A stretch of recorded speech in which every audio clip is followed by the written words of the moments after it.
A discussion organized on the topic towards a coherent and credible foreign policy was held in Colombo yesterday. These were the views that were expressed at this discussion. The axial relationship that Sri Lanka has with the external world is that with India. This does not mean that Sri Lanka has to be a satellite of India. What this means is that Sri Lanka has to understand that the permanent tendency towards hostility towards Sri Lanka, which is a fluctuating tendency in Tamil Nadu, can and will have an impact on Delhi and can therefore tilt India from being a buffer, which it was during the last war, to being on the fence, and then beyond that, perhaps, to moving towards the situation that we had in the 1980s of an adversarial stance.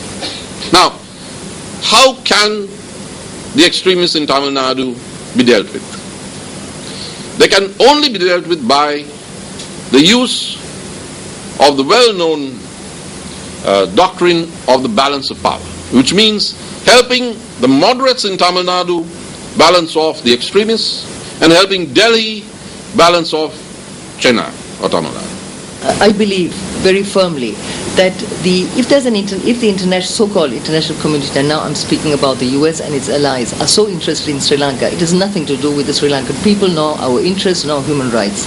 So we've got to get that straight.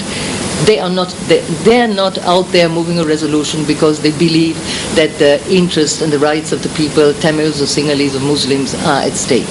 They are out there because, one, they have a strategic interest in this region. We are on a very strategic maritime corridor that links east-west and west-to-east, and at the same time, we are being used in and much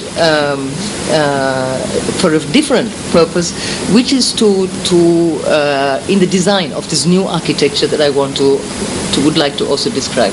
What is it that the US and the West think is wrong in the system? They think that the United Nations, multilateralism, a system based on sovereign equality between states is out of date. Because, and the bigger the crisis, the more important it is for them to find legitimization to recolonize. They had to intervene again in the former colonies in order to gain control of the wealth and resources that are concentrated there. Well, I see, if you look at the current situation, I see that Sri Lanka has more enemies than friends. So this is the truth at the moment. So this is a very unfortunate situation. Why did it arise?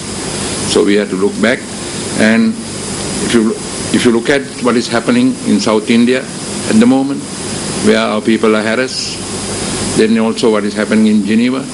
I hope at the end of the day that we can settle everything, but what is important here is that we ought to take a professional approach. And I still see that this professional approach is lacking.